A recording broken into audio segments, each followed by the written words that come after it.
Sharing is Caring by Itslivybear, Chapter 24. Neto and Toshi throw hands with all for one. Neto looked over the assembled students with a small measure of disdain. Not everyone was cleared from the hospital, but it was fine. From 1B, there was him, Toshi, and Kendo. From 1A, Todoroki, Yayarozu, and Ashido. 6 people, no, students, trying to take on the boogeyman of the underground to rescue their classmate before his quirk was taken and/or he was killed. 6 heroes in training struggling against all odds to save one person. 6 children fighting against an ancient evil. Neto was feeling rather dramatic tonight, apparently. They silently slipped out of the hospital and boarded the train to Camerino, where the signal sent them. They would get him back before it was too late. They had to. After more tormenting, the villains turn on the TV so they can watch the broadcast of the press conference UA was holding in wake of their disaster of a summer camp and make fun of Iwasawa in a suit, looking immensely uncomfortable. Izuku tuned out both villains and the conference, just looking at his teacher and how tired and angry he looked. Was he angry at Izuku or angry for Izuku? UA was in a firestorm from the media for their careless negligence, it looked like, and Nezu did his best to shut it down, reassuring the public that everything was fine and they'd be getting him back soon. Izuku wasn't sure if he had that long, to be honest. Those sorts of things usually take days to put together, and Makomono would probably have him by then.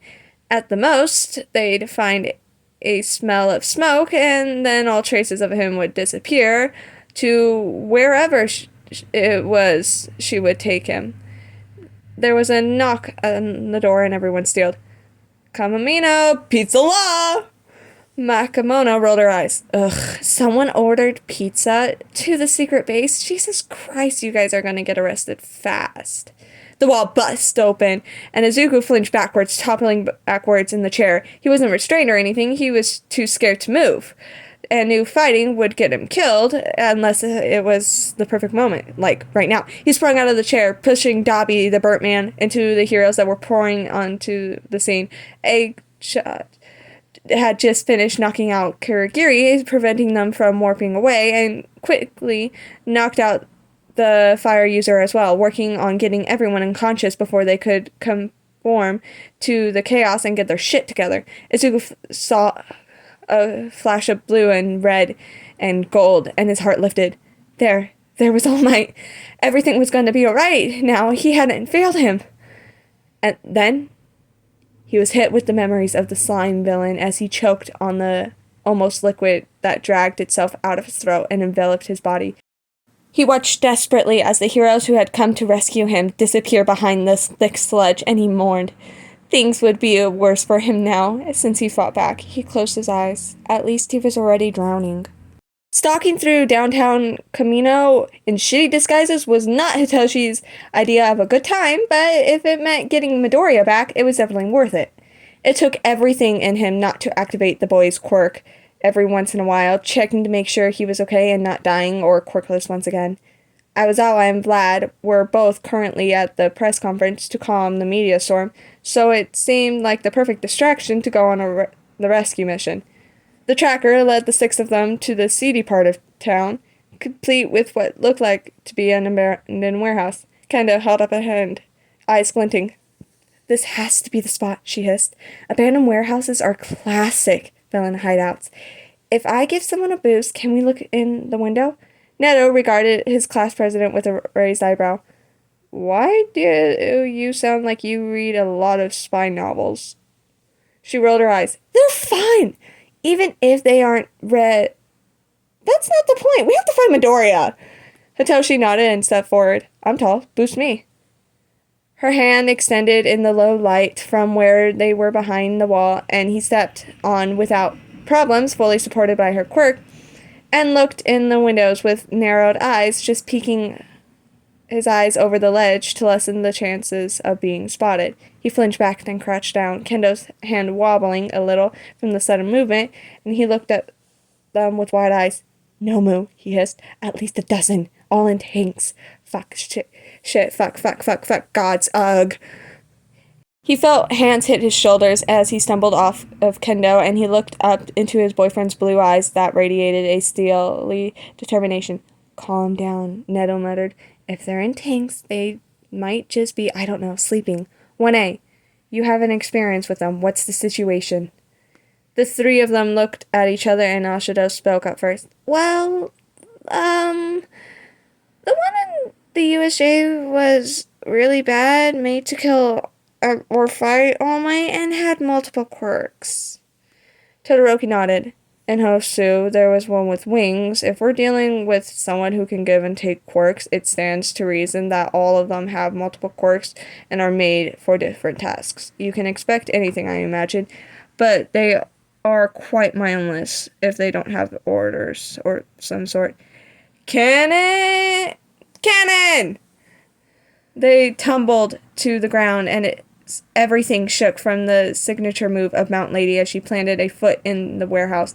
Other heroes showed up to the scene, like Best Jeanist, who was bound by the Nomu, and dragged them out of the wreckage to where the police and emergency services were already gathering. Hitoshi's heart soared. The heroes were here, and everything was under control now. A man stepped out of the wreckage and dusted off his suit, and everyone froze.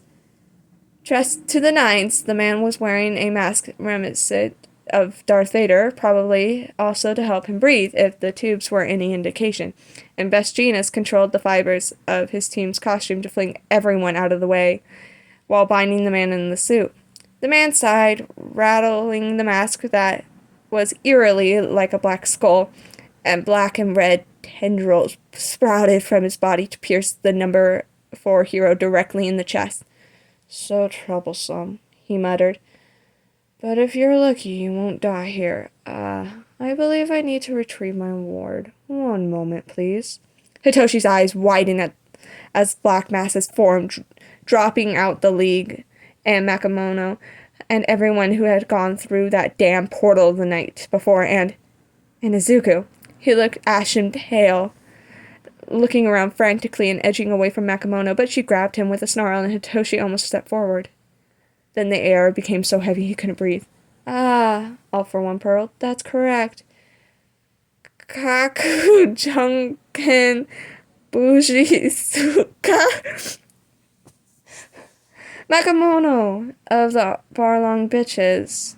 A crass name for a gang, but you seem to enjoy yourself. Originally, you teamed up with Tomura's League for the USJ account, but you stuck around for that one child, did you not?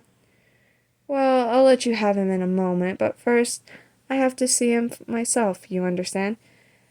She nodded numbly and released Izuku, but the boy just fell to the ground, trembling and looking up at the man approaching him with wide, terrified eyes.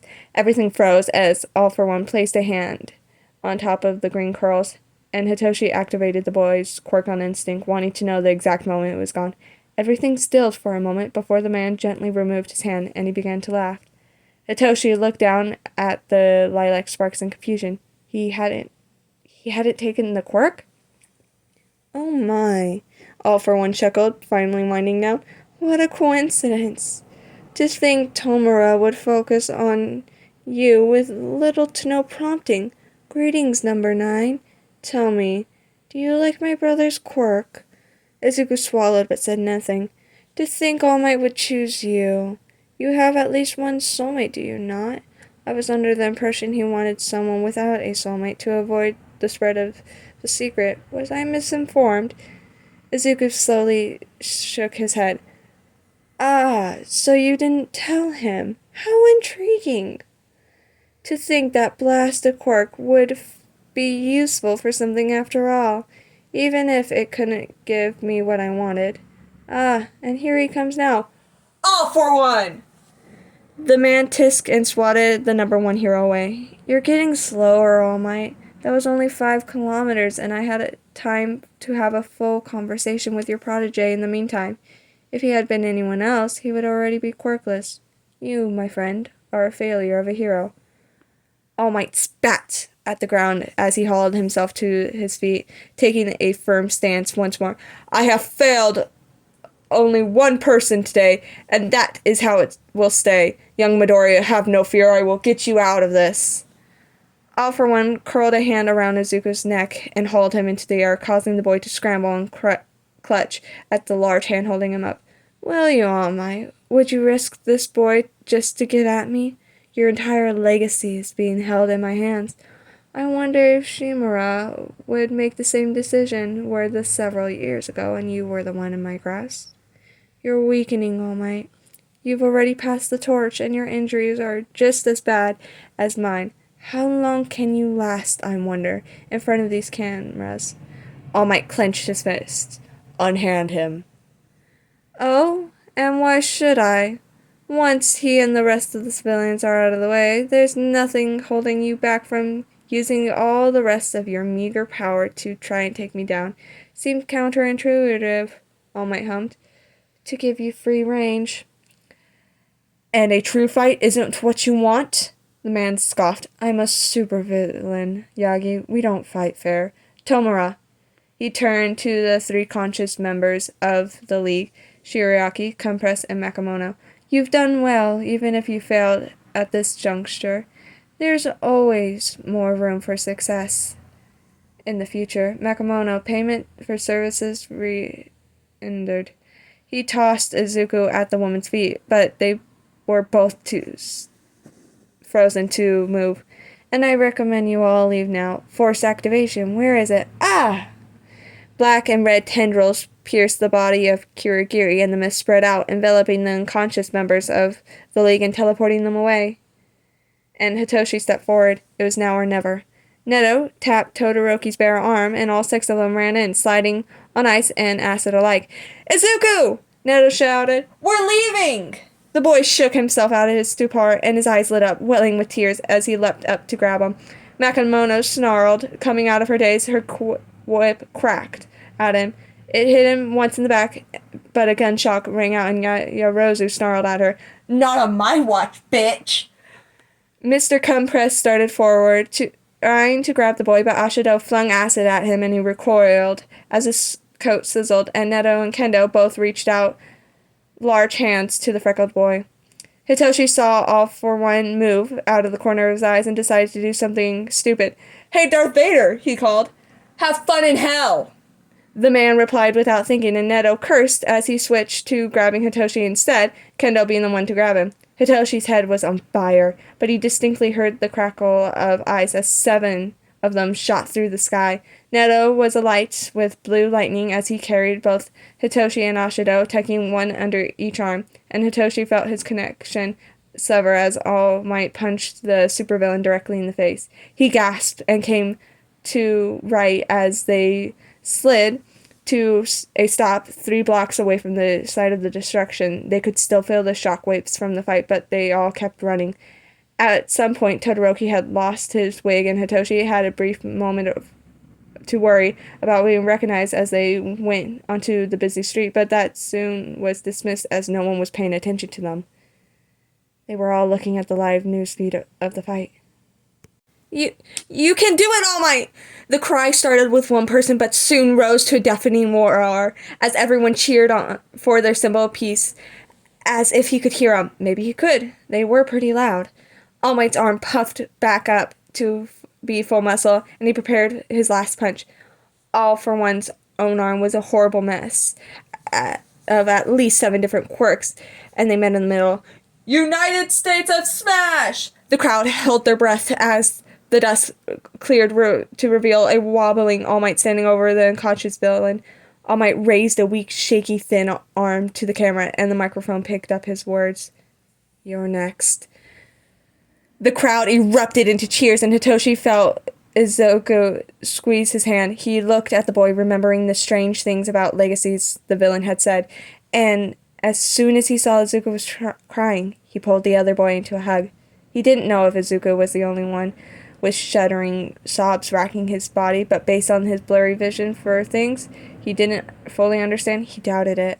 Neto wrapped his arms around them both, and they just stood there, together, at peace. They were safe now. Hi, me again. First off, what kind of name was that?